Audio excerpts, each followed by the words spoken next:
नमस्कार, आप देख रहे हैं एएनबी न्यूज और मैं हूं आपके साथ चंद्रशेखर त्रिशूल। उत्तर प्रदेश में चुनाव का बिगुल बजते ही तमाम राजनीतिक दलों ने प्रत्याशी चयन का काम तेज कर दिया है। हर पार्टी जिताऊ प्रत्याशियों की तलाश कर रही है। बात डिमांड की जाए तो अब की से भाजपा और उसके बाद समाजवादी पार्टी के टिकट के दावेदारों की संख्या सबसे अधिक दिखाई दे रही है। सभी दलों के छोटे बड़े सभी नेता टिकट की आस लगाए बैठे हैं, तो ऐसे दावेदारों की संख्या भी कम नहीं है जिनकी आपराधिक या दबंग वाली छवि है। तो वहीं यूपी के उप मुख्यमंत्री केशव प्रसाद मौर्य ने कहा कि समाजवादी पार्टी के उम्मीदवारों की लिस्ट नई है, लेकिन उसमें दिए गए प्रत्याशी वही अपराधी हैं। उन्होंने कहा कि सपा के प्रत्याशियों की नई सूची से उसका चरित्र उजागर हुआ है। उप मुख्यमंत्री ने कहा कि सपा ने बालिका दिवस पर बलात्कारियों को टिकट देकर अपना मंसूबा जाहिर करने के साथ प्रदेश की जनता को अपमानित किया है। सपा ने दुर्दांत अपराधियों को टिकट देकर दहशत फैलाने का काम किया है। उन्होंने कहा कि अब तक चोरी छिपे प्रत्याशी घोषित कर रहे अखिलेश को बहुत धन्यवाद कि उन्होंने अपने समाजवादी दंगाराज, गुंडाराज व भ्रष्टाचार के ब्रांड एम्बेसडर की सूची जारी कर दी है। मौर्य ने कहा कि हिस्ट्री सीटर, गैंगस्टर, दंगाई, बलात्कारियों और मनी लॉन्ड्रिंग करने वाले लोगों के नाम जारी कर सपा ने अपना ही रिकॉर्ड तोड़ दिया है।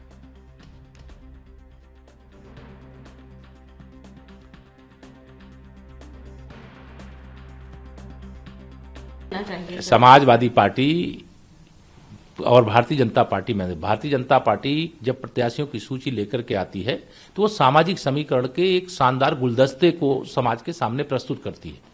और जब समाजवादी पार्टी की कल की सूची आपने भी देखी है, मैंने भी देखी है, वो एक गुंडों, अपराधियों, माफियाओं, दंगाइयों, भ्रष्टाचारियों, पलायन करने के लिए मजबूर करने वालों का एक अपराधियों का एक उन्होंने गुलदस्ता जनता के सामने रखा है कि मैं गुंडों और अपराधियों और माफियाओं के बल पर, तुष्टीकरण के बल पर, जातिवाद के बल पर उत्तर प्रदेश के अंदर चुनाव लड़ूंगा और चुनाव में सफलता प्राप्त करूंगा। लेकिन मैं उनको बताना चाहता हूं, अब यह उत्तर प्रदेश से बीते युग की बात हो गई है, बीते समय की बात हो गई है। अब उत्तर प्रदेश की जनता पूरी तरह से बदल चुकी है।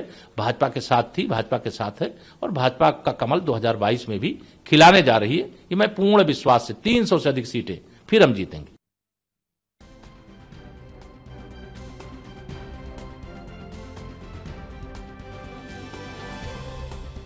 और आज इसी मुद्दे पर चर्चा करेंगे। हमारे साथ तीन मेहमान बने हुए हैं। आरबी उपाध्याय, वरिष्ठ पत्रकार, खेमचंद शर्मा, बीजेपी नेता, मनोज यादव, समाजवादी पार्टी से।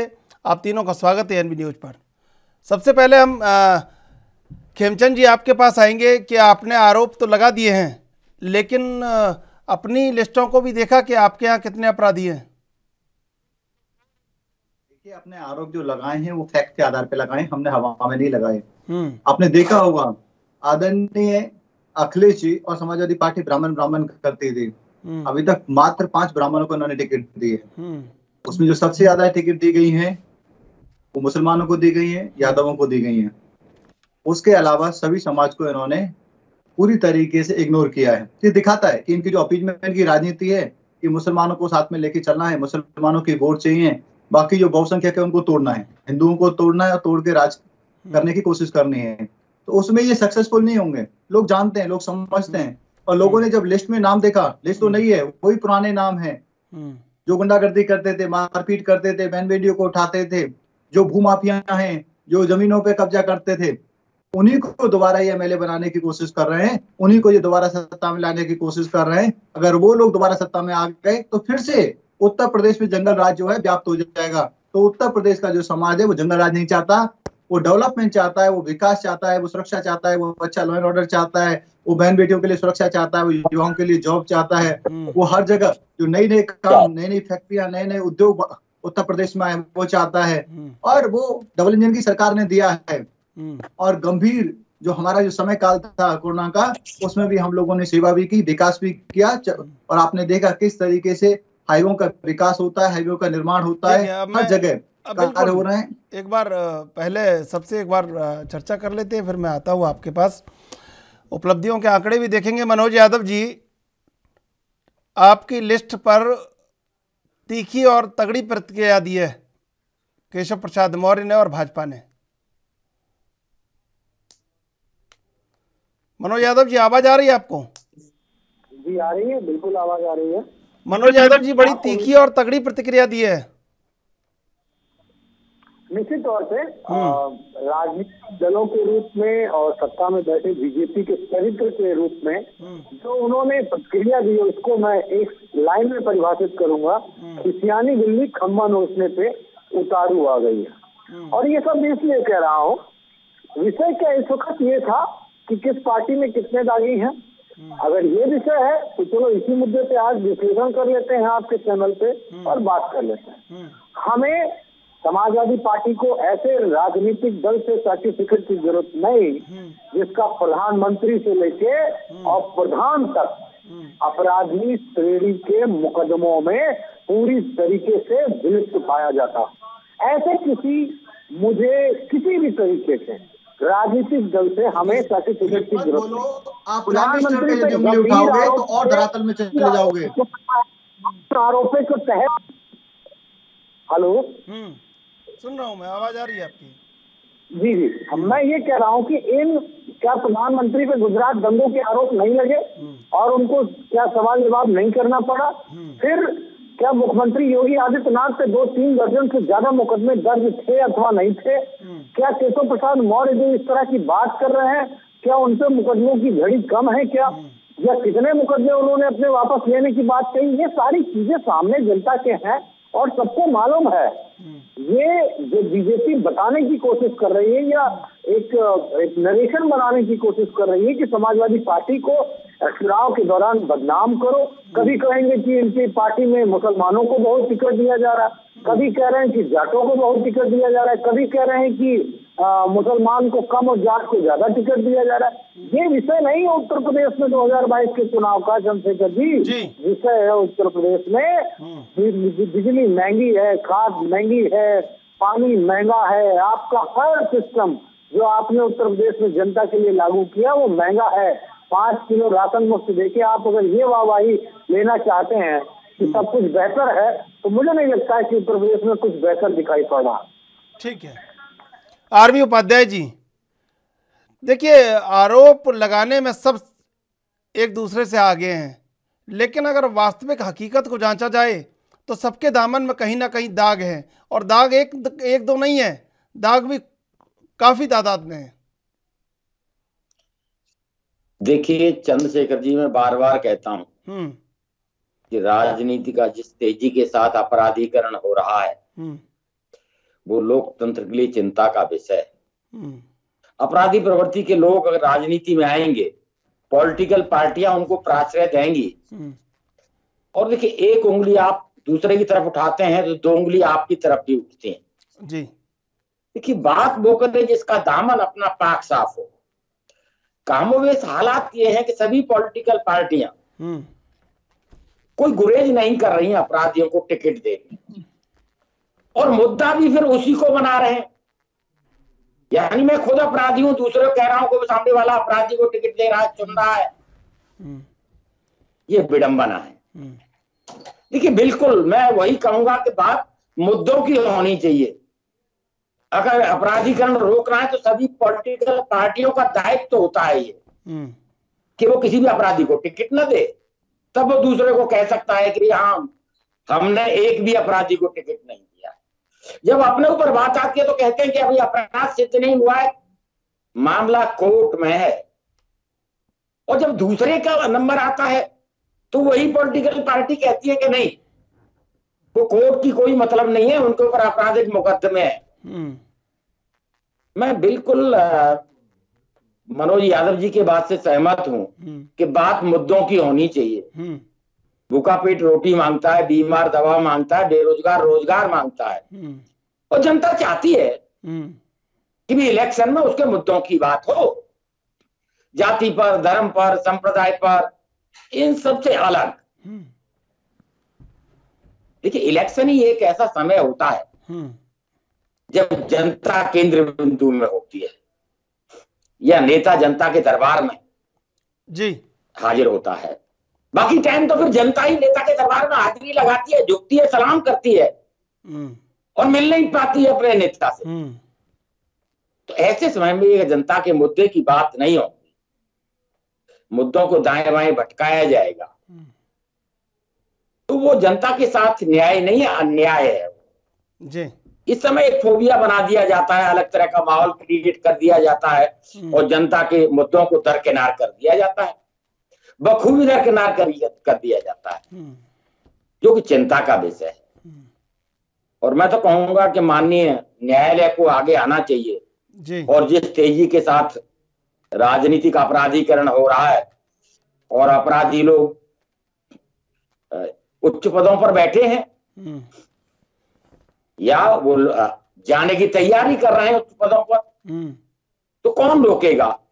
हम सब का, जनता का भी दायित्व है, हमारे दर्शक हैं वो भी समझ रहे हैं जी कि वो भी ऐसे व्यक्तियों को वोट न करें जिनकी आपराधिक छवि है। ठीक बात है। तो कहीं ना कहीं एक अंकुश लगेगा।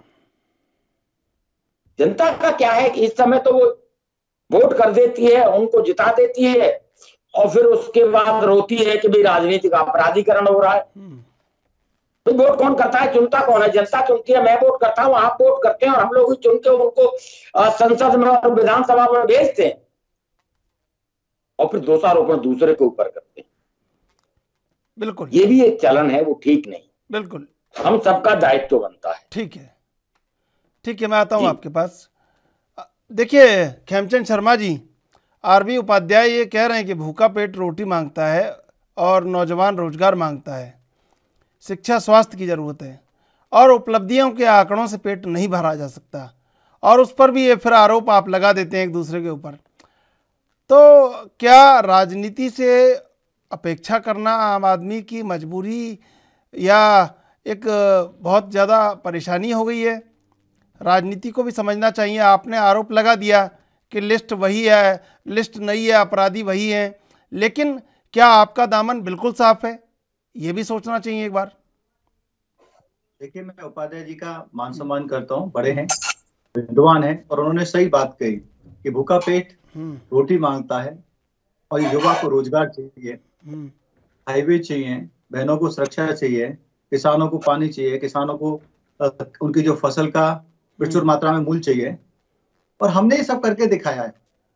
हमने कोरोना काल में भी कोई भूखा ना सोए ये सुनिश्चित किया कि हर एक व्यक्ति को प्रचुर मात्रा में हम लोग उनको राशन दे सकें। अगर कोई समस्या है, क्योंकि उस समय काम की बहुत समस्या थी, तो वो भूखा ना सोए, और सारी जिम्मेदारी सरकार ने ली। सरकार ने उनके स्वास्थ्य की पूरी जिम्मेदारी ली।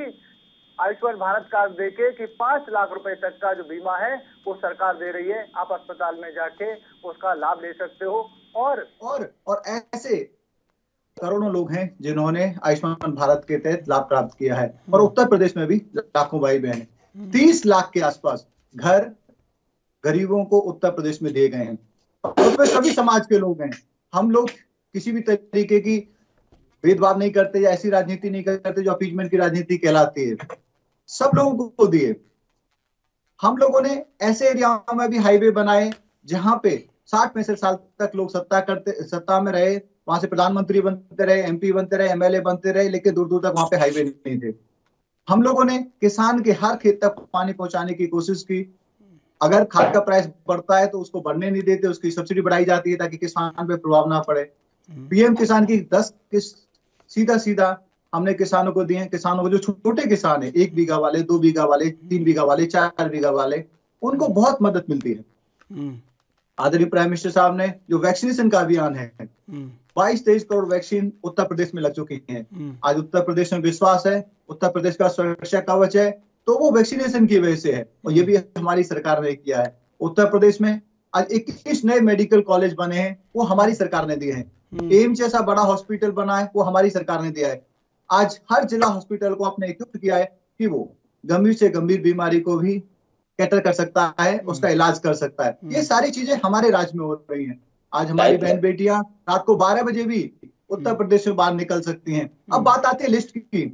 एक है भूमाफिया, एक है हिस्ट्री शीटर, एक है जिनके पास हत्या के आरोप लगे हुए हैं। दूसरी ओर आप पॉलिटिकल आरोप की बात करते हो। पॉलिटिकल आरोप, आप जब हो पॉलिटिकल कार्यकर्ता हो या पॉलिटिकल नेता हो तो आप पे लग सकते हैं, लेकिन हत्या के आरोप, लूटपाट के आरोप, जमीन कब्जे के आरोप, अब यही डिफरेंस है। ये सारे तरीके के जो आरोप हैं वो हमारे समाजवादी मित्रों के ऊपर हैं, और समाजवादी मित्र जो अपनी छवि सुधारने की बात कर रहे थे, हम तो लोगों को सिर्फ याद दिला रहे हैं कि छवि में कोई सुधार नहीं है।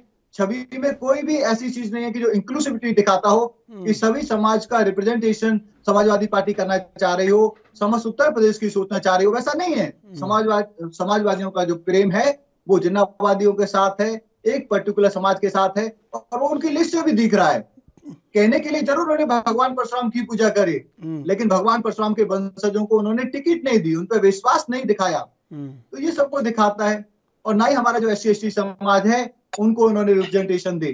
तो एक विशेष वर्ग की राजनीति करते हैं, वही कर रहे हैं। लेकिन उत्तर प्रदेश अब विशेष वर्ग की राजनीति में इंटरेस्टेड नहीं है, वो डेवलपमेंट की राजनीति में इंटरेस्टेड है, डबल इंजन की सरकार में इंटरेस्टेड है, जो सबकी बात करता है, समग्र उत्तर प्रदेश की बात करता है। हम किसी को नहीं छोड़ते, हम सबके हैंड होल्डिंग की बात करते हैं। मनोज यादव जी, मनोज यादव जी, आपने सुना होगा खेमचंद शर्मा को। मनोज यादव जी, आवाज आ रही है आपको? बिल्कुल आ रही है। बहुत बेहतर उनकी आवाज मुझे नहीं सुनाई पड़ी, लेकिन लगभग लब्बो-लुआब समझ में आ गया कि कब्जेदारी से लेके और पता नहीं कितनी जिम्मेदारियों का वो हमें आभास और वो सारी चीजें दिशा निर्देश दिखाने की कोशिश कर रहा है।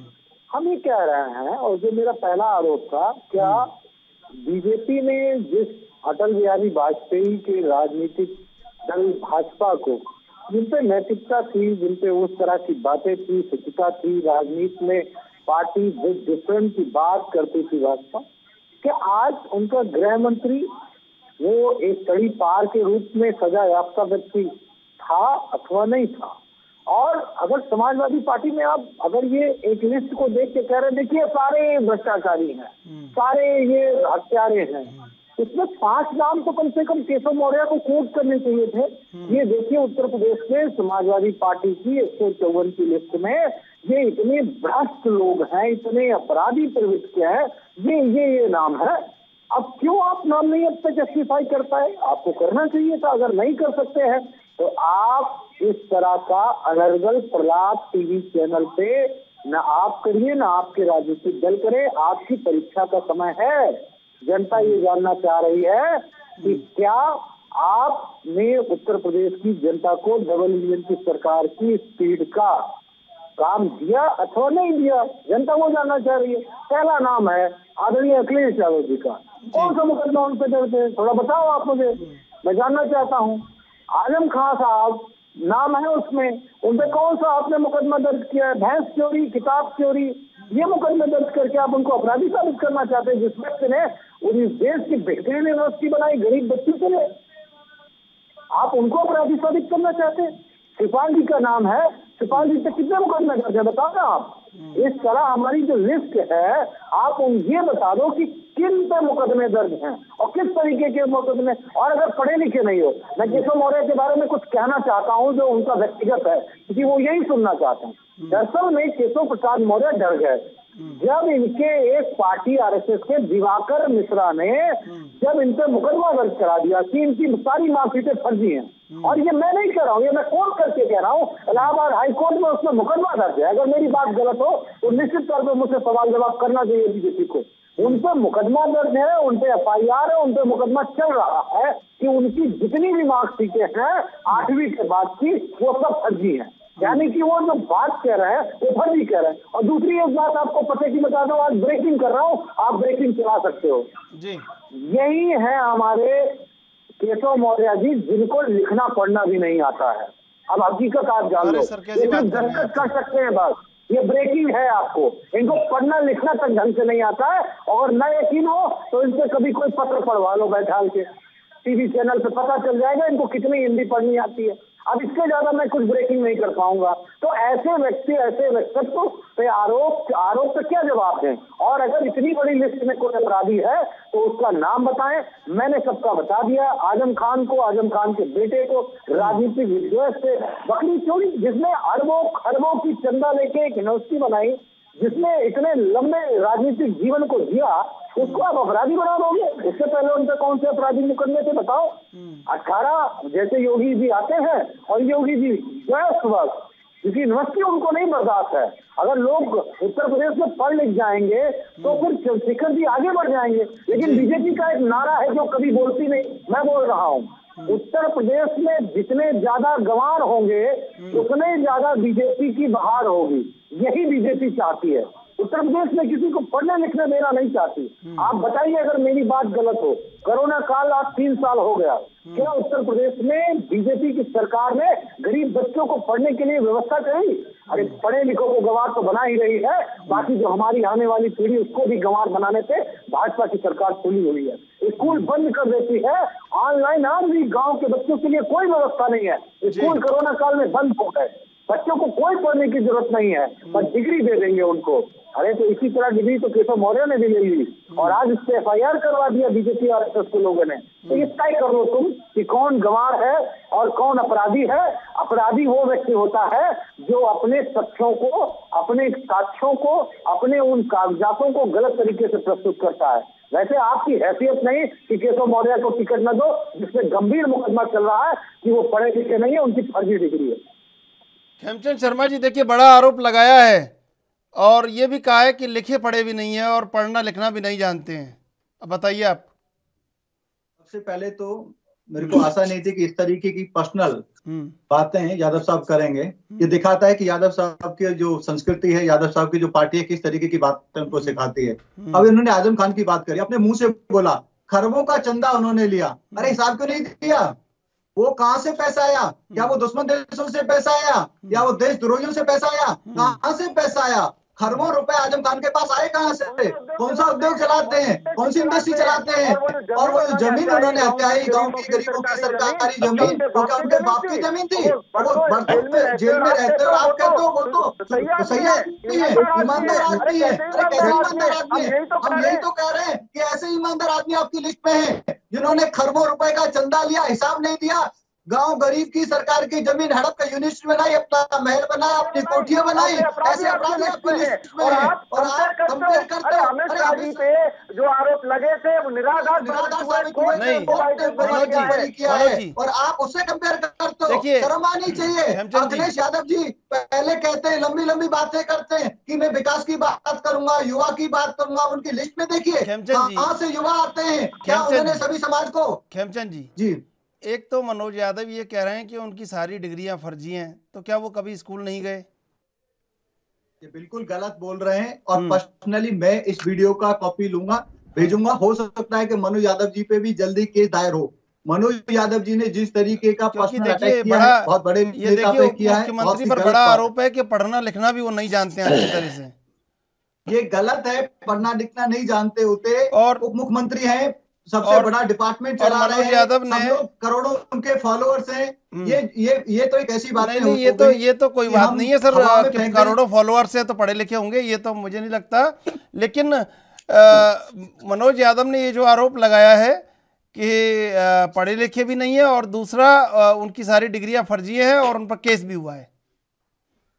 केस हो सकता है, किसी ने किया हो, पॉलिटिकली केस हो सकते हैं, लेकिन जो उन्होंने डिग्रियां दिखाई हैं वो बिल्कुल सही हैं।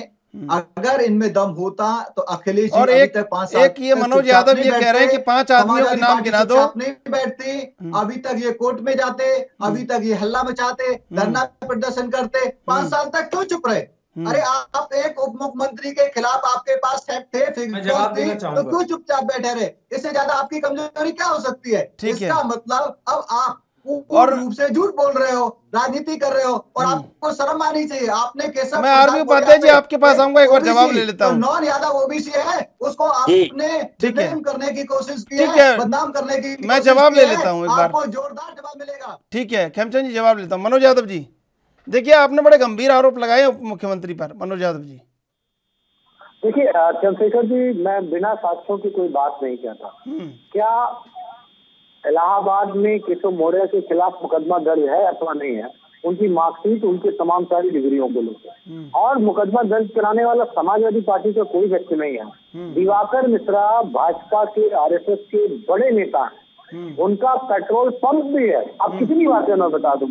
और वो केशव प्रसाद मौर्य के बड़े जानी दोस्त रहे हैं विगत 1 दशक में। लेकिन जब वो उप मुख्यमंत्री बन गए, और अब दोस्त की सारी राज बता सकता है, और जब उनको दरकिनार किया, और ये भी बता दे रहा हूँ, मेरे ख्याल से इनको बेहतर नहीं मालूम है शर्मा जी को, वो दिवाकर मिश्रा उनके चुनाव अधिकारी हुआ करते थे जब वो चुनाव लड़ते थे।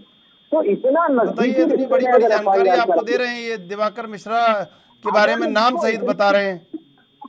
यार मुकदमा करके बैठे हैं, मेरे पास तो साक्ष्य भी है सारे, लेकिन मुझे लगाता है तो आप उसको फैक्ट नहीं मान सकते। ये निराधार आरोप है, गलत आरोप है, राजनीतिक आरोप है। कोई 5 नाम बता सकते हैं जिनका नाम मैंने ले लिया, उसके बाद इन पे गंभीर मुकदमे हो या जो माफिया हो, वो किसका नाम मैं कह दूं, किस व्यक्ति के नाम से मैं कह दूं कि ये बहुत बड़ा अपराधी है, किसको कहूँ? अवतार सिंह भड़ाना को कहूँ जो आरएलडी से लड़ रहे हैं, या कोई ऐसा एक नाम बता दो मुझे कि ये देखो कितना बड़ा माफिया है, कितना बड़ा अपराधी, कितना बड़ा दंगई है, कौन है? आप तो सिर्फ लिस्ट देख रहे हो, अनावश्यक बात को प्रलाप करते नजर आ रहे हो। किसका नाम लो? मनोज पांडे का टिकट है, मनोज पांडे अपराधी है, अगर ये हो तो बता दो आप। और अगर हमारी पार्टी से जो लोग लड़ रहे हैं जहां से भी, उनके नजदीक नारायण है झांसी से लड़ रहे हैं, उनका आप बता दो, या ब्रजेश प्रजापति जो आपकी पार्टी से है उनका नाम बता दो, या शाहजहांपुर से जो लोग हमारी पार्टी से लड़ रहे हैं नीरज मौर्य उनका नाम बता दो, या आपकी पार्टी से आए हुए लोग जिनको हमने टिकट दिया वो अपराधी, उनका किसी का नाम तो बताओ कि सिर्फ ऐसे कुएं में भांग डाल दो तो पूरे कुएं में भांग पड़ी है, इस तरह नहीं होता है। और आप जो जिस तरफ चुनाव ले जाना चाहते हैं, समाजवादी पार्टी चुनाव मुद्दों पे लड़ने जा रही है, लड़ रही है।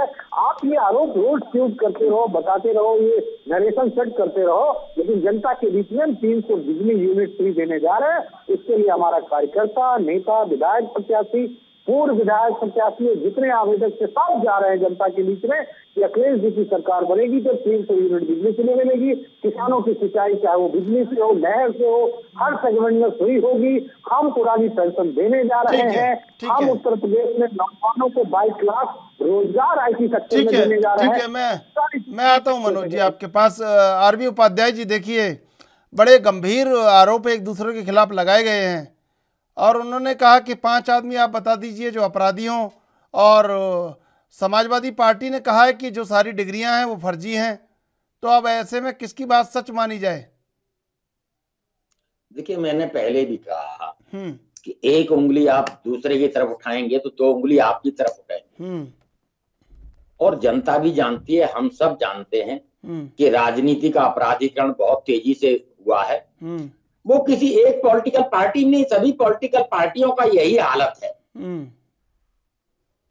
अब देखिए, कोई भी पॉलिटिकल पार्टी अगर टिकट बांटेगी तो बीजेपी से पूछकर तो नहीं बांटेगी, या बीजेपी टिकट बांटेगी तो समाजवादी पार्टी से पूछकर तो नहीं बांटेगी।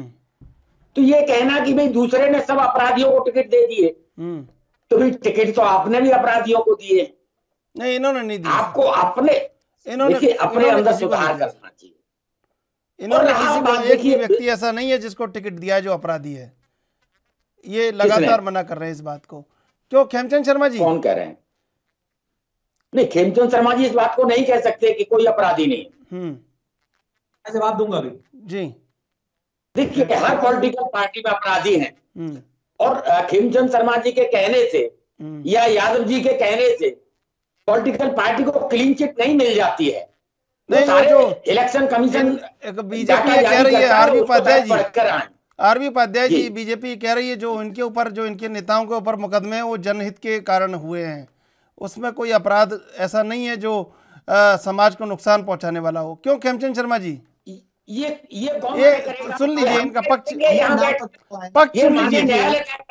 आरबी उपाध्याय जी, कौन अपराधी नहीं? आरबी उपाध्याय जी पक्ष सुन लीजिए उनका। खेमचंद शर्मा जी ऐसा ही कुछ कह रहे हैं आप? देखिए, अरे मैं क्या कह रहा हूँ मैं अपने आप बता दूंगा भैया। बताओ। समाजवादी पार्टी की लिस्ट में आप देखिए, मैंने बोला है भूमाफिया है, अरबों रुपए का चंदा लेते हैं, अपना बता दो सर पहले। वो लोग हैं, मैं अपने में बता रहा हूँ। अब सर घुमा फिरा के नहीं, वो अपना बता दो पहले आप। आपसे अनुरोध है, आप सरकास्टिक होंगे तो मेरे को भी सरकास्टिक होना पड़ेगा, वो उचित नहीं लगता। अब आप बात समझिए, हमारी पार्टी ने जितने भी टिकट दी हैं ये पूरी चेकिंग करके दी है कि उन पे करप्शन के आरोप ना हो, कोई भी किसी भी तरीके के गंभीर आरोप ना हो। हाँ, राजनीतिक आरोप हो सकते हैं, राजनीतिक केस हो सकते हैं, राजनीतिक केस राजनीतिक कार्यकर्ता पे स्वाभाविक है, क्योंकि जब हम राजनीति करते हैं तो पक्ष विपक्ष के लोग कई कारणों से आप पे केस लगा सकते हैं, आरोप लगा सकते हैं, वो चलता है। लेकिन हमारी लिस्ट में से आप 2 नाम भी नहीं बता सकते जिन पे हत्या के आरोप हों, जिन पे लूटपाट के आरोप हों, करप्शन के आरोप हों। नहीं, क्योंकि हम लोगों ने ऐसी राजनीति करना हमने कभी शुरू किया, ना ही हम उसमें इंटरेस्टेड हैं और ना ही हम उसमें विश्वास रखते हैं। ठीक है, अब ये आजम खान के बारे में ठीक है, मैंने आपका पक्ष, देखिए मैं आरबी उपाध्याय जी सवाल कर रहा था, आपका पक्ष अरबों का चंदा ले रहा है, हिसाब नहीं देता। ठीक है, आपका पक्ष ले लिया, दूध का धुला हो गया, आपका पक्ष ले लिया जी। आरबी उपाध्याय जी देखिए, वो कह रहे हैं कि दो अपराधी भी ऐसे नहीं है, 2 उम्मीदवार भी जिनके ऊपर हत्या का भी मुकदमा दर्ज हो। देखिए, ये तो जो इलेक्शन कमीशन की लिस्ट है, चुनाव आयोग बिल्कुल, और ये डाटा सारे अवेलेबल हैं, इनको मेरे आपके कहने से कोई ये चीजें खत्म नहीं हो जाती है। दूसरा, किस पर गंभीर अपराध है, किस पर नहीं है, कौन अपराधी है, कौन अपराधी नहीं है, ये माननीय कोर्ट तय करेगा। हर पॉलिटिकल पार्टी अपने अपराधी को भी वो कहती है गंगा जल की तरह पवित्र है, और दूसरी पार्टी को कहती है कि नहीं उसका गंदा है वो। तो ये नहीं है, ये पिक एंड चूज है, मीठा मीठा गप, कड़ुआ कड़ुआ थू। भ्रष्टाचार की बात सब करते हैं, मुझे बताएं करोड़ों रुपए कहां से आता है? अगर पॉलिटिकल पार्टियां इतनी ईमानदार हैं तो आरटीआई के दायरे में क्यों नहीं आ जाती हैं? कहां से चंदा आता है? अरबों खरबों रुपए खर्च करते हैं, कहां से आता है? ये गरीब पेट काट काट के देता है सर अपना सब। भ्रष्टाचार राजनीति एक दूसरे के पूरक है, ये भ्रष्टाचार से ही आता है। इलेक्शन भ्रष्टाचार के पैसे से लड़ा जाता है। 18 करोड़ कार्यकर्ता है और सभी चंदा देते हैं, ये पब्लिक डोमेन में है। टारगेट दिए जाते हैं, इतने करोड़ इकट्ठे करके लाने, इलेक्शन आ रहा है, इलेक्शन में पैसे की जरूरत है। और हम आरबी उपाध्याय जी के पास आना चाहेंगे। आरबी उपाध्याय जी देखिए, दामन बिल्कुल पाक साफ बता रहा है हर राजनीतिक दल अपना। देखिए, बताने को तो सभी कहेंगे कि भी हम पाक साफ हैं, लेकिन कौन कितना पाक साफ है वो देखता है। देखिए, अभी यहाँ डिबेट में बात हो रही थी, ब्राह्मणों की बात हो रही थी। देखिए, वीडियो जो वायरल हो रहा है, बालियान जी कह रहे हैं कि भी ब्राह्मणवाद मुर्दाबाद बोलिए। देखिए, ये जो नैरेटिव सेट किए जाते हैं वो कुछ अपने तरीके से सेट किए जाते हैं, और हर पॉलिटिकल पार्टी कहती है मेरा दामन पाक साफ है। तो मैं बार बार कहता हूं, आरटीआई के दायरे में क्यों नहीं आते? जब आरटीआई की बात चली तो सारी पॉलिटिकल पार्टियां एक हो जाती हैं। कोई चंदे का सोर्स नहीं बताएंगे, चंदा कहां से आता है कोई नाम नहीं बताएंगे, कोई हिसाब नहीं देंगे, और कोई जवाब मांगेगा जवाब भी नहीं देंगे जी। तो कितनी ईमानदार है पॉलिटिकल पार्टियां? 2 करोड़ की लिमिट है और 5 करोड़ खर्च करेंगे, तो वो 3 करोड़ कहां से आएंगे? वो भ्रष्टाचार से ही आएंगे। जब तक स्वच्छता नहीं आएगी, जब तक इलेक्शन रिफॉर्म नहीं होंगे, और देखिए सच्चे मायने में मैं लोकतंत्र तो तब मानूंगा जिसने एक गरीब व्यक्ति, एक रेडी वाला, पटरी वाला, एक मजदूर इलेक्शन लड़ पाए, समतल मैदान उसको हो लड़ने के लिए, और वो सत्ता में आए और सत्ता की भागीदारी करे, तो वो अपना कल्याण खुद कर लेगा। आज क्या है कि बस उसे बैसाखी पर चलाना सीख गए हैं सब। कोई उसे 5 किलो राशन दे रहा है, 1 किलो तेल दे रहा है, कह रहा है बस वोट मुझे ही दे दियो। ये क्या भ्रष्टाचार नहीं है? अब तो सर भ्रष्टाचार का जीता जागता नमूना। आरबी उपाध्याय जी, अगर किसी संग अत्याचार हो रहा है तो उसको भी टिकट मिल जाता है, अगर वो पॉपुलर हो गया है तो। अत्याचार ये भी एक विभीषिका है राजनीति की, बहुत गहरी। देखिए, ऐसा नहीं होना चाहिए। मैं वही कह रहा हूं कि सब गरीब की बात करते हैं, मजदूर की बात करते हैं। मुझे बता दें कितनी पॉलिटिकल पार्टियां जो टिकट देती है मजदूर को, कितने मजदूरों को टिकट मिला है? मैं उत्तर प्रदेश की बात कर लूं, किस पार्टी ने किस मजदूर को टिकट दिया है, कितने मजदूरों को टिकट दिया है?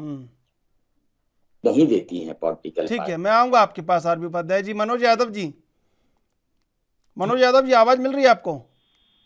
जी बिल्कुल आ रही है आपकी आवाज। मनोज यादव जी, देखिए खेमचंद शर्मा ये कह रहे थे कि 2 उम्मीदवार भी ऐसे नहीं बता सकते आप बीजेपी में जिनके ऊपर हत्या का भी आरोप हो। जी, आप तरह भी सवाल कर दिया उन्होंने, और मेरे पास सारे तथ्य हैं और सबूत के साथ मैं बात करता हूँ जी। आप लोगों से निवेदन है कि योगी आदित्यनाथ जी के मुकदमे देख लीजिए, इसमें 302 का भी मुकदमा उन पे है और 120 के भी कई मुकदमे, दंगा से लेके बलवा करने तक के, अपहरण तक के मुकदमे मुख्यमंत्री के ऊपर दर्ज है। वो दीगर बात है कि उन्होंने अपने मुकदमे वापस ले लिए हैं। वो दीगर बात है कि वो अब दोबारा से ओपन होंगे दूसरी सरकार आने पे। तो मुख्यमंत्री पे 54 मुकदमे हैं। सुरेश राणा पे कितने दंगा से लेके और लूट राजनी और कितने मुकदमे हैं सबको पता है। संगीत सोम पर किस तरीके के अनर्गल और लड़ाने वाले, आपस में दंगा भड़काने वाले और किस तरह के उनसे मुकदमे हैं, ये सबको पता है। इस तरीके से बीजेपी में अभी एडीआर की रिपोर्ट जब आई तो 45 विधायक बीजेपी के ऐसे हैं जिनपे गंभीर आपराधिक मुकदमे दर्ज है। ये मैं नहीं कह रहा हूँ, समाजवादी पार्टी का कोई रिपोर्ट कार्ड नहीं है, एडीआर की रिपोर्ट है। और जिसमें उत्तर प्रदेश में तब मेरे ख्याल से 2 या 3 समाजवादी पार्टी के, 1 या 2 किसी और राजनीतिक दल का, और बाकी सबसे ज्यादा 45 मुकदमे बीजेपी के विधायकों के साथ। और अगर शर्मा जी एडीआर की रिपोर्ट को गलत मानते हैं, शर्मा जी जो खुद योगी आदित्यनाथ अपना हलफनामा दर्ज करते हैं उसको गलत मानते हैं, तो फिर समाजवादी पार्टी के पास ऐसी कोई दवाई टेबलेट नहीं चंद्रशेखर जी जो हम इन लोगों को उनको जवाब दे पाए, इनको बता पाए, समझा पाए। मैं उप मुख्यमंत्री से एक ही बात कहना चाहूंगा, आप अगर इसी तरह ट्वीट करते रहोगे तो सिरातू से आपकी सीट भी जाने वाली है। आप फोकस करिए अपने पीडब्ल्यूडी डिपार्टमेंट के द्वारा किए गए कामों का। हो सकता है वहां की जनता, आपका मन, अभी उस दिन वहां की जनता ने उनको घेर लिया, गालियां भी, जिस तरीके से वीडियो में गालियां आया उप मुख्यमंत्री के लिए, ये समाजवादी पार्टी की सरकार में किसी विधायक, मंत्री या एक छोटे कार्यकर्ता के लिए भी जनता का आक्रोश नहीं था। तो ये सारी बात कह के आप उसको अनर्गल न ले जाओ। आप बताओ कौन सी रोड बेहतर आपने बनवाई है, सिरातू के लिए कौन काम किया है। जैसे अगर समाजवादी पार्टी की नजरों में टेढ़ापन थोड़ा सा भी आ गया तो शायद मेरे ख्याल से सदन में भी पहुंचने में आपको दिक्कत हो जाएगी, क्योंकि घेराबंदी समाजवादी पार्टी लगातार करना शुरू कर चुकी है। क्योंकि बीजेपी अब जिस पैटर्न पॉलिटिक्स की बात करने की शुरुआत कर चुकी है, उसी पैटर्न पॉलिटिक्स पे उनको जवाब भी मिलना अब लगभग शुरू हो जाएगा। हम उनको बिल्कुल नहीं भटकने देंगे। खेमचंद शर्मा जी, देखिए, मुजफ्फरनगर में दंगे अखिलेश जी करवाए, समाजवादी पार्टी करवाए, अगर वहां पे हम अपने हिंदू भाई बहनों के साथ खड़े हैं तो हम लोग दंगा ही हो गए। और केस हमारे ऊपर समाजवादी पार्टी पॉलिटिकल केस है, अगर पॉलिटिकल केस नहीं होते तो कोई सरकार उसको वापस नहीं ले सकती। अगर वो प्राइवेट केस होते तो प्राइवेट केस बिना कोर्ट की सहमति के, बिना कोर्ट की परमिशन के वापस नहीं हो सकते। वो पॉलिटिकल केस है जो आप लोगों ने लगाए द्वेष की वजह से, दबाने के लिए, कुचलने के लिए, तो वो तो सस्टेन करेंगे नहीं ना।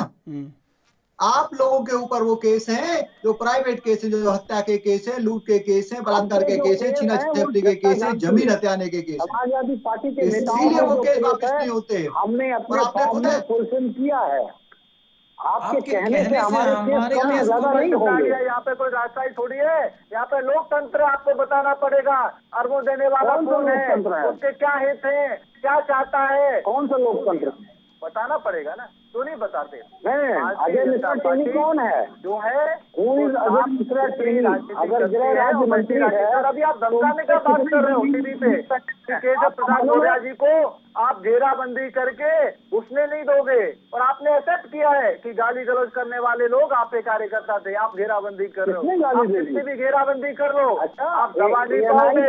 उत्तर प्रदेश में भारतीय जनता पार्टी की सरकार बनेगी, 2 तरीके से सरकार बनेगी। अब मैं एक लाइन कांग्रेस के लिए भी बोल दूं, कांग्रेस ने भी पीसी करी है, वो भूल जाते हैं भूपेश बघेल जी के पिताजी ने क्या बोला है।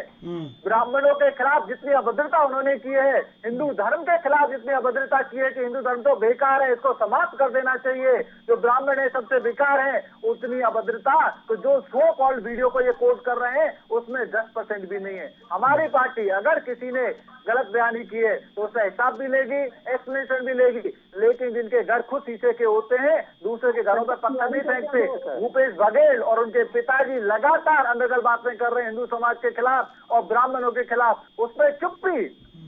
अरे प्रियंका जी, उसमें क्यों चुप हो, बताओ ना, उसे इस्तीफा लो। ब्राह्मणबाद मुर्दाबाद, आप इस्तीफा लो। भारतीय जनता पार्टी में अगर किसी ने गलत बयानी की है तो उसको हिसाब देना पड़ेगा।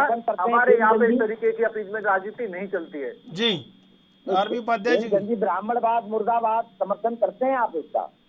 मैंने क्या बोला सर? हमारे यहाँ पे अगर किसी ने गलत बयानी की है, हिसाब देना पड़ेगा। हमारे यहाँ पे इस तरीके की राजनीति नहीं चलती। मैं कैसे समर्थन कर सकता हूँ? सार्वजनिक तौर पर बोला मैं गया, तो मंच कैसे से बोला समर्थन गया। कर सकता हूँ? लेकिन मैं तो उन लोगों से पूछ रहा हूँ जो पीसी कर रहे हैं। वो बघेल जो सिटिंग सीएम है, उसके पिता की जो बदजुबानी है उसको भूल जाते हैं। वो पूरे हिंदू धर्म को बेकार बोलता है, कंडम बोलता है, क्योंकि उनको। आरवी उपाध्याय जी, देखिए, जातिवाद का इस्तेमाल तो सब लोग कर रहे हैं, लेकिन क्या वर्तमान में लोकतंत्र को फिर इस जातिवाद की और धर्म की बैसाखी पर ही चलना पड़ेगा? क्या विकास की बातें नहीं हो पाएंगी? देखिए कैसे होंगी। टिकट बंटवारा जब होता है तब भी ये यहाँ पर बचत है किस जाति के कितने परसेंट लोग हैं, और अब तो जातीय जनगणना की भी बात हो रही है। अब तो कह रहे हैं कि जनगणना हो, उसमें जातियों का कैलकुलेशन जी। तो कहाँ से ये जड़ें खत्म हो? और राजनीतिक लोग हैं, देखिए अंग्रेज चले गए, अंग्रेजों का था डिवाइड एंड रूल, बांटो और राज करो। लेकिन मैं देख रहा हूँ कि जो राजनीतिक लोग हैं वो भी अंग्रेजों के ही एक दूसरा रूप कह सकते हैं कि वो उसको बखूबी निभा रहे हैं। जाति के हिसाब पर टिकट बांटे जाते हैं और फिर जाति के हिसाब से ही मिनिस्टर बनाए जाते हैं। तो जाति खत्म कौन करेगा? ये जाति तो सरकार को ही आगे आना पड़ेगा। जो भी सत्ताधारी दल है, राजनीतिक दल है, इन सबको पहल करनी होगी कि जाति विहीन समाज की ओर हम संरचना करें। लेकिन फिर अपना, जैसे हर पॉलिटिकल पार्टी अपने अपने तरीके से जातियों की बात करती है, जब जातियां ही खत्म हो जाएगी तो राजनीति भी खत्म हो जाएगी। तो पॉलिटिकल पार्टी नहीं चाहती है, और वो चाहती है कि ये बना रहना चाहिए। जाति पर, धर्म पर वोट मांगा जाएगा, सरकारें बनेंगी, और जनता जब तक जाति पर वोट करती रहेगी तब तक ये मजबूती के साथ मैं समझता हूँ चलता रहेगा। तो जो भी हमारे दर्शक हैं वो भी समझे, ठीक है, कि वो भी खुश होते हैं कि भी अपनी जाति का कैंडिडेट है और अपनी जाति के कैंडिडेट को वोट करना है। उसने काम किया या नहीं किया, वो आया या नहीं आया, उसने कोई बात नहीं है, लेकिन अपनी जाति का तो है। वहाँ जाति भ्रष्ट आ जाती है। जी मनोज यादव जी, आपने भी कहा है जातीय जनगणना की बात सरकार में आने के बाद। हेलो मनोज यादव जी, आपने भी कहा है जातीय जनगणना की बात। नहीं, आपने ही नहीं, हमने ही कहा है। अच्छा। और दूसरा कोई राजनीतिक दल इस बात को न कह रहा है न कर पाएगा। कारण ये है, असल में समाजवादी पार्टी को इसका बड़ा नुकसान हुआ है। और जब समाजवादी पार्टी की सरकार बनती है उत्तर प्रदेश में, तो हम पे सीधे भाजपा कांग्रेस के लोग आरोप लगा देते हैं कि समाजवादी पार्टी में सिर्फ और सिर्फ यादवों की और मुसलमानों की चलती है, या यादव और मुसलमानों को सारे हमारी सरकारी नौकरियों से लेकर आगे दे दिया। तो समाजवादी पार्टी इस झगड़े को खत्म करना चाहती है, और झगड़ा खत्म होगा। लोग जितने परसेंट में जिसकी आबादी है उतने ही परसेंट इसकी हिस्सेदारी लगभग हर समाज में आरक्षण है। 27% बैकवर्ड के लिए है, उसमें भी कौन सी जात सबसे ज्यादा है, उसका रिप्रेजेंटेशन कहाँ है, जिस जाति के लोग 1% है उनका रिप्रेजेंटेशन कहाँ है, सब चीज स्पष्ट हो जाएगा। समाजवादी पार्टी लड़ाने का काम नहीं करती, समाजवादी पार्टी लड़ाई खत्म करने का काम करती है। और मैं फिर अनुरोध के साथ आपके चैनल से आपके दर्शकों को और बीजेपी को ये मैसेज देना चाहता हूँ कि आपके पास एक बेहतर समय है अभी। आप जनता के बीच में अपने कामों को रखिए। जिस तरीके से योगी आदित्यनाथ का अब्बाजान और इनका जो हमारे उप मुख्यमंत्री है, इनका जिस तरीके से समाजवादी पार्टी की लिस्ट पे या लिस्ट के प्रत्याशियों पे जिस तरह का आरोप प्रत्यारोप आप लगा रहे हैं, इससे कुछ होने वाला नहीं है। जनता के मुद्दे जमीन पे दूसरे अगर ना होते, आपने कहा तो आप बताइए। मनोज जी, आपने कहा कि हमने ही कहा है जातीय जनगणना की। मैं आपको बता दूं, बिहार में भी खिचड़ी पक रही है, और आरजेडी ने तो यहाँ तक कहा है कि बिना शर्त समर्थन देने को तैयार है जेडीयू को। नहीं, वो देखिए, हम उत्तर प्रदेश के परिप्रेक्ष्य में इस बात को कह रहे हैं। नहीं, लेकिन आपने कहा ना हमने ही कहा, तो इसलिए मुझे कहना पड़ा। हमने इसलिए कहा है, उत्तर प्रदेश के परिप्रेक्ष्य में कह रहे हैं, जहाँ पे आरजेडी की और नीतीश कुमार की बात है, उनके प्रपोजल को प्रधानमंत्री जी ने डिस्कस खारिज कर दिया, और प्रधानमंत्री जी ने तो सीधे सीधे मना कर दिया। पिछड़े प्रधानमंत्री हैं, उन्होंने कई मंचों से इस बात को चंद्रशेखर जी कहा कि मैं पिछड़ी जाति से आता हूं, और अगर पिछड़ों की हकमारी होती तो प्रधानमंत्री जी माउथ में टेप लगा लेते हैं, जिप बंद कर देते हैं माउथ पे, इससे कोई सवाल नहीं उठाते हैं। हाँ, कभी कभी ये कहते हैं कि मेरे दलितों को मत गोली मारो, भले मुझको गोली मार दो किसी चौराहे पे खड़ा करके। ये मैंने पहली बार इस देश के किसी अपने प्रधानमंत्री के मुख से सुना कि वो अपने आरएसएस के बजरंग दल के कार्यकर्ताओं से इतना ज्यादा क्षुब्ध है, इतना कमजोर महसूस कर रहा है कि उसको ये कहना पड़ रहा है कि मेरे दलित भाइयों को मत मारो या मुझे गोली मार दो। मतलब देश का प्रधानमंत्री अपने आप को बलिदान करना चाहता है। मैं स्पष्टीकरण ले लेता हूँ खेमचंद शर्मा जी। जी खेमचंद शर्मा जी। देखिए, ये लोग ऐसे लोग हैं, मैं इन पे टिप्पणी करूं पर्सनल तो शायद हमें शोभा नहीं देता। ये लोग जो मुसलमान दलित को मारते हैं तो मुंह बंद कर लेते हैं, सील कर लेते हैं, चुप हो जाते हैं, मुंह छुपा के घर में बैठ जाते हैं। अभी भी दिल्ली में मुसलमान ने दलित की हत्या करी है, एक भी बयान नहीं आया, चुपचाप बैठे हैं। लेकिन दलित की बात कर, अरे मोदी जी ने दलित के लिए वो किया है 65 साल में कांग्रेस ने नहीं किया, ओबीसी के लिए वो किया जो 65 साल में कांग्रेस ने नहीं किया। लेकिन क्या वो समाज को तोड़ दें? क्या आप लोगों की तरह तुच्छ राजनीति करके पूरे समाज को तोड़ दें जाति गड्ढा करवा के? पर आप लोग बात करते हो जिसकी जितनी संख्या उतनी हिस्सेदारी। तो आपने इसीलिए मुसलमानों को प्रेरित किया 5-5, 7-7 बच्चे पैदा करो, और हिंदुओं को ये बोला कि आप परिवार नियोजन करो, आप 2 बच्चे ही पैदा करो। आप उपाध्याय जी की जो उम्र के जो लोग थे वो तो बता सकते हैं कि उनके यहाँ पे तो बराबर होते थे, लेकिन जो आज की जनरेशन है, हिंदुओं ने तो परिवार नियोजन की योजना है उसको अडॉप्ट कर लिया। क्या उन्होंने पाप किया? उन्होंने देश की जो भावना थी उसको ज्वाइन करके उस भावना को समझ के अगर कोई चीज अपनाई तो उन्होंने पाप किया। अब आप ये कहते हो जिसके जितने नंबर उतनी उसकी भागीदारी। मतलब अगले 10-15 साल में अगर मुसलमानों की संख्या 50% हो जाती है तो 50% रिजर्वेशन आप मुसलमानों को देना चाहते हो। कैसी सोच है आपकी? तो कैसे देश आगे बढ़ेगा? कैसे लोग सही बात को मानेंगे? आप तो वही भावना आगे बढ़ाना चाहते हो जो भावना देश को तोड़े, समाज को तोड़े। और अब्बा जान की बात रही तो इसलिए योगी जी ने बोला कि जो आप पुरानी पेंशन की बात कर रहे हो आपके अब्बा जान ने ही हटाई थी, वो आदरणीय मुलायम सिंह यादव जी ने हटाई थी, उसी समय गई थी। जब उस समय गई थी तो आप जब उस समय उसको नहीं रोक पाए तो आज क्यों अनर्गल बातें कर रहे हो? रही बिजली की जो आप बात कर रहे हो 300 यूनिट फ्री देंगे, आपके राज्य में 8 घंटे बिजली भी आप नहीं दे पाते थे। आज गांव में किसी गांव में चले जाओ, कम से कम 20 से 22 घंटे बिजली मिल रही है, और तहसीलों जिले में 22 से 24 घंटे बिजली आ रही है। ये और रिकॉर्ड है, गांव-गांव में बिजली है। ये योगी मोदी सरकार की वजह से है। अगर आप बिजली नहीं दे पाओगे तो कहां से फ्री दोगे?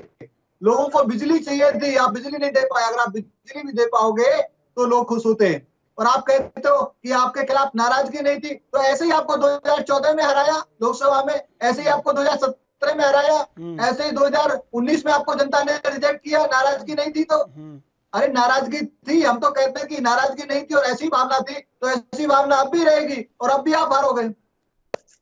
आरबी उपाध्याय जी, देखिए शुचिता की बात करना लगता है यथार्थ नहीं है वर्तमान में। देखिए, शुचिता की बात कौन कर रहा है ये डिपेंड करता है। अगर कोई सही व्यक्ति शुचिता की बात करता है तो जनता उसका अनुसरण करती है। शुचिता की बात वो लोग कर रहे हैं जिनमें शुचिता है ही नहीं।